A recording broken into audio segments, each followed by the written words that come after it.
Hello दोस्तों, स्वागत है आपका हमारे चैनल में एक और नई वीडियो के साथ। अभी जीडीएस 2026 का नोटिफिकेशन आया हुआ था, जिनके ऑनलाइन रजिस्ट्रेशन अभी 16 फरवरी 2026 को ख़त्म हो गए हैं। उनकी अभी करेक्शन और एडिट की तारीख ओपन होने वाली है। तो जिन जिनके भी स्टूडेंट के या कैंडिडेट के फॉर्म में कोई गलती हुई है या कुछ चेंज करना चाहते हैं तो वो अभी चेंज कर सकते हैं। तो आज हम आपसे बात करने वाले हैं आपकी मिस्टेक्स के बारे में। आपने क्या क्या मिस्टेक्स की होंगी जो अभी आप एडिट या करेक्ट कर सकते हैं, जिससे आपका नाम सबसे पहले मेरिट लिस्ट में आए। और हम आपसे कुछ इंपॉर्टेंट पॉइंट्स के बारे में बात करने वाले हैं जिससे आपका नाम मेरिट लिस्ट में सबसे पहले आए। और हम आपसे बात करने वाले हैं पोस्ट प्रेफरेंस के बारे में कि सबसे पोस्ट प्रेफरेंस का क्या इंपॉर्टेंस रहता है और कौन सी पोस्ट पहले चुने हम, तो उसके बारे में भी हम बात करने वाले हैं। और किन किन स्टूडेंट का फॉर्म रिजेक्ट हो सकता है उसके बारे में भी हम डिटेल से बात करने वाले हैं। जिन स्टूडेंट के 50%, 60%, 70% है उनका सिलेक्शन होगा भी या नहीं होगा, इस पॉइंट के बारे में भी हम बात करने वाले हैं। और रिजल्ट कब आएगा, रिजल्ट की डेट कब रहने वाली है, फर्स्ट मेरिट लिस्ट कब आने वाली है, इस टॉपिक पर भी हम बात करने वाले हैं। तो वीडियो में अंत तक बने रहिएगा।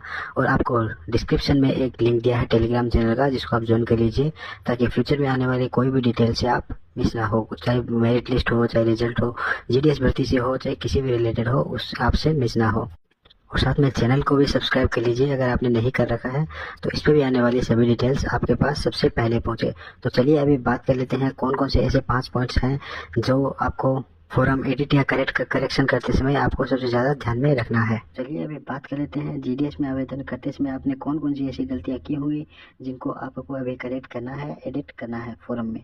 तो चलिए बात करते हैं। इसमें सबसे पहला पॉइंट है सबसे ज़्यादा वैकेंसी वाला सर्कल चुनना है। अगर आपने कोई ऐसा सर्कल चुना है जिसमें सबसे ज़्यादा वैकेंसीज नहीं है, जिसमें कम वैकेंसीज है, तो उसमें आपका चांस बहुत कम रह जाता है मेरिट लिस्ट में आने का।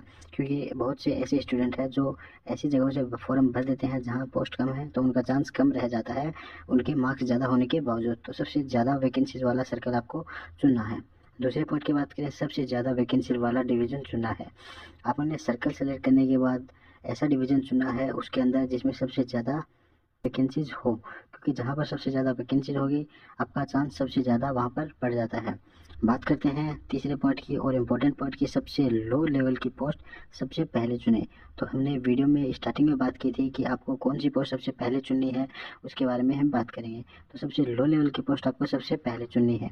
अगर आप सबसे पहले अपने कैटेगरी के अनुसार बीपीएम चुन लेते हैं तो वो सबसे गलत होगा। सबसे पहले आपको डाक सेवक की पोस्ट को सिलेक्ट करना है, उसके बाद में एबीपीएम की पोस्ट को सिलेक्ट करना है, उसके बाद में बीपीएम की पोस्ट को सिलेक्ट करना है। अगर आप इस नंबरिंग के हिसाब से अपनी पोस्ट को चुनते हैं तो आपका चांस सबसे ज़्यादा हो जाता है कि आप अपनी मेरिट लिस्ट में अपना स्थान बना सकें। तो अभी बात कर लेते हैं अभी चौथे पॉइंट की, अपनी कैटेगरी के बाद दूसरी कैटेगरी से भी आवेदन जरूर करें। तो बहुत सारे ऐसे स्टूडेंट होते हैं जो अपनी कैटेगरी से ही फॉर्म भरते हैं, दूसरी कैटेगरी से फॉर्म नहीं भरते हैं। तो यूआर के पास ऐसा ऑप्शन नहीं होता है कि वो अपनी कैटेगरी के अलावा दूसरी कैटेगरी चुने। But EWS, SC, ST, OBC और पीडब्ल्यूडी कैंडिडेट के पास ऐसा ऑप्शन होता है कि वो अपनी कैटेगरी के अलावा भी दूसरी कैटेगरी चुन सकते हैं। तो अगर आप ईडब्ल्यूएस कैटेगरी से हैं तो सबसे पहले अपनी ईडब्ल्यूएस कैटेगरी चुने, उसके बाद में यूआर कैटेगरी चुने। अगर आप एससी एसटी कैटेगरी से हैं तो सबसे पहले अपनी एससी एसटी कैटेगरी चुने, उसके बाद में ईडब्ल्यूएस, उसके बाद में यूआर। अगर आप ओबीसी से हैं तो सबसे पहले ओबीसी चुने, उसके बाद ईडब्ल्यूएस, उसके बाद में यूआर। अगर आप पीडब्ल्यूडी कैंडिडेट हैं तो सबसे पहले पीडब्ल्यूडी, उसके बाद एससी एसटी, ओबीसी, फिर ईडब्ल्यूएस, उसके बाद में यूआर। अगर आप ऐसे कैटेगरी वाइज पोस्ट चुनते हैं तो आपका सिलेक्शन होने के चांसेस सबसे ज़्यादा हो जाते हैं। तो सबसे इम्पोर्टेंट पॉइंट की बात कर लेते हैं, सभी पोस्टों पर पोस्ट प्रेफरेंस देना ज़रूरी है। तो अगर आप जिस भी डिवीज़न से फॉर्म भराते हैं, जिस भी सर्कल से फॉर्म भराते हैं, आपको सिर्फ 1, 2, 3 या 5 से 10 तक पोस्ट के लिए प्रेफरेंस नहीं देना है।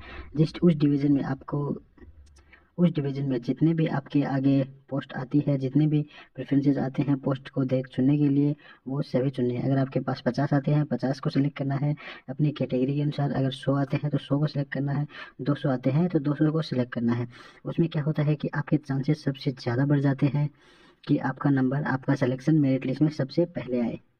चलिए अभी बात करते हैं कि वो स्टूडेंट जिनके 50% है, 60% है, 70% है, उन स्टूडेंट का सिलेक्शन कैसे होगा। तो उन स्टूडेंट को ये पांचों पॉइंट को सबसे पहले सबसे ज़्यादा ध्यान रखना है और उनको सबसे ज़्यादा वैकेंसीज वाला सर्कल चुनना है, सबसे ज़्यादा वैकेंसी वाला डिवीज़न चुनना है। इससे क्या होता है कि उनका चांसेस सबसे ज़्यादा हो जाता है कि उनका नाम मेरिट लिस्ट में पहले आ जाए। और ऐसे डिवीज़न से, ऐसे सर्कल से आपको फॉर्म भरना है जहाँ की आपको लोकल लैंग्वेज आती हो। तो चलिए अभी बात करते हैं कौन से ऐसे स्टूडेंट हैं जिनका फॉर्म रिजेक्ट हो सकता है, उन्होंने क्या क्या गलतियां ऐसी की होंगी जिससे उनका फॉर्म रिजेक्ट हो सकता है। जो स्टूडेंट जिन्होंने एक से ज़्यादा फॉर्म भरे हैं, 2 फॉर्म, 3 फॉर्म, 4 फॉर्म या 5 फॉर्म भरे हैं, कि उनका किसी न किसी एक में सिलेक्शन हो जाएगा, तो वो बहुत बड़ी गलती कर रहे हैं, क्योंकि ऐसे सिलेक्शन नहीं होगा। आप एक ही आधार कार्ड से अपना बार बार में रजिस्ट्रेशन करने के बाद मोबाइल नंबर चेंज करके, ईमेल आईडी चेंज करके अगर ऐसे फॉर्म भर रहे हैं तो ये बहुत बड़ी गलती रहने वाली है, क्योंकि ऐसे आपका सिलेक्शन नहीं होने वाला है। क्योंकि इंडिया फ्यूचर में इंडिया पोस्ट ऑफिस द्वारा किसी भी जांच में अगर ये पाया जाता है कि आपने एक से ज़्यादा फॉर्म भरे थे, तो आपके ऊपर इंक्वायरी बैठ सकती है, आपके ऊपर केस हो सकता है और आपकी जॉब भी जा सकती है। तो आप एक से ज़्यादा फॉर्म नहीं भरने हैं। और अगर आपने एक से ज़्यादा फॉर्म भर दिए हैं तो आप क्या कर सकते हैं, अभी एडिट के करेक्शन की डेट आने वाली है, तो आप अपनी सारी डिटेल्स चेंज कर दीजिए, अपना सब कुछ नंबर, सब कुछ आधार नंबर, सब कुछ चेंज कर दीजिए या किसी और के नंबर पर भर दीजिए, ताकि फॉर्म चेंज हो जाए, जिससे आपको कोई भी प्रॉब्लम ना हो। और दूसरे नंबर की बात करें, कौन से ऐसे स्टूडेंट हैं जिनका रिजेक्शन हो जाएगा, क्योंकि अभी बहुत सारे ऐसे स्टूडेंट हैं जिन्होंने फर्जी मार्कशीट बनवा ली है, नकली मार्कशीट बनवा ली है, तो ये बहुत बड़ी गलती कर रहे हैं, क्योंकि फर्जी मार्कशीट के आधार पर आपको सिलेक्शन नहीं मिलेगा। क्योंकि अभी एचडीवी मेथड चालू हो गया है, जिनसे वो अभी अपनी मार्कशीट चेक करने वाले हैं, वेरीफाई करने वाले हैं। अगर वेरिफिकेशन में कोई भी प्रॉब्लम होने वाली है तो अगर आपको एक बार आपको जॉब दे देंगे, बट जब आप डॉक्यूमेंट वेरिफिकेशन के लिए जाओगे तो वहाँ पर आपको आपके ऊपर इंक्वायरी हो सकती है, आपके ऊपर केस भी हो सकता है। तो उससे बचने के लिए आप क्या कर सकते हैं कि अपनी जो भी जेन्युइन मार्कशीट है उससे ही फॉर्म भरें। तो फॉर्म भरते समय अगर आपने ऐसी गलती की है तो उनको सुधार कर लीजिए, अभी भी बहुत बड़ा मौका है। 3 नंबर पॉइंट है, अगर आपने फॉर्म में भरते समय कोई भी गलती की है, अगर आपने नाम में मिस्टेक कर दिया है या डेट ऑफ बर्थ में मिस्टेक कर दिया है या कुछ भी अपने पर्सनल डिटेल्स में कुछ भी ऐसा इन्फॉर्मेशन में कर दी है जिससे वो आपके आधार कार्ड में मैच ना हो, आपके मार्कशीट में मैच ना हो, तो उससे आपका फॉर्म रिजेक्ट होने के चांसेस बढ़ जाते हैं डॉक्यूमेंट वेरिफिकेशन के टाइम। तो वाली बात है, अभी करेक्शन के और एडिट के फॉर्म स्टार्ट होने वाले हैं, तो आपको करेक्शन और एडिट के टाइम अपनी सारी की सारी डिटेल्स चेक करनी है और अपना फॉर्म सही करना है। बात कर लेते हैं कि जीडीएस का पहली मेरिट लिस्ट कब आएगी, पहला रिजल्ट कब आएगा। तो जीडीएस के द्वारा ऑफिशियल नोटिफिकेशन एक शॉर्ट नोटिस दिया गया था जिसमें डेट भी दी गई है, तो चलिए अभी चेक कर लेते हैं। पोस्ट ऑफिस के द्वारा ये एक शॉर्ट नोटिफिकेशन जारी किया गया था जिसमें बताया गया है कि वैकेंसी कब से स्टार्ट हो गई थी, 5 जनवरी से 15 जनवरी तक, अप्रूवल मिल गया था 16 जनवरी से 19 जनवरी तक, अप्रूवल डायरेक्टर के द्वारा 19 जनवरी को हो गया था, ऑनलाइन रजिस्ट्रेशन 31 जनवरी से 14 जनवरी तक हो चुके हैं और फीस का पेमेंट भी 2 फरवरी से 16 फरवरी तक जिन्होंने फॉर्म भर दिया गया है उनका हो गया है। तो अभी करेक्शन और एडिट की जो डेट है वो 18 फरवरी 2026 से अभी शुरू होने वाली है और 19 फरवरी 2026 को 17 बजे तक रहने वाली है। तो आपको यह डेट ध्यान रखनी है। और अभी बात कर लेते हैं release of the first merit list कब आने वाली है। तो यह फर्स्ट मेरिट लिस्ट 28 तारीख को आने वाली है, 28 फरवरी 2026 को दोपहर के 12 बजे के बाद में आने वाली है।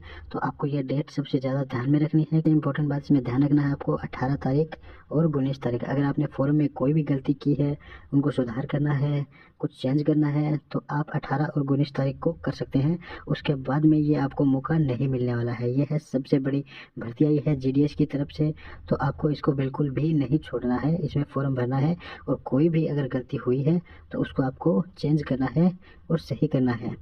तो वीडियो में बने रहने के लिए धन्यवाद। फ्यूचर में आने वाली सभी मेरिट लिस्ट, सभी रिजल्ट का नोटिफिकेशन आपको हमारे टेलीग्राम चैनल में मिल जाएगा और यूट्यूब चैनल पे मिल जाएगा। तो टेलीग्राम चैनल को ज्वाइन कर लीजिए और यूट्यूब चैनल को सब्सक्राइब कर लीजिए ताकि आने वाली कोई भी नोटिफिकेशन मिस ना हो। चलिए मिलते हैं अभी नेक्स्ट वीडियो में, तब तक बने रहिए हमारे साथ। धन्यवाद।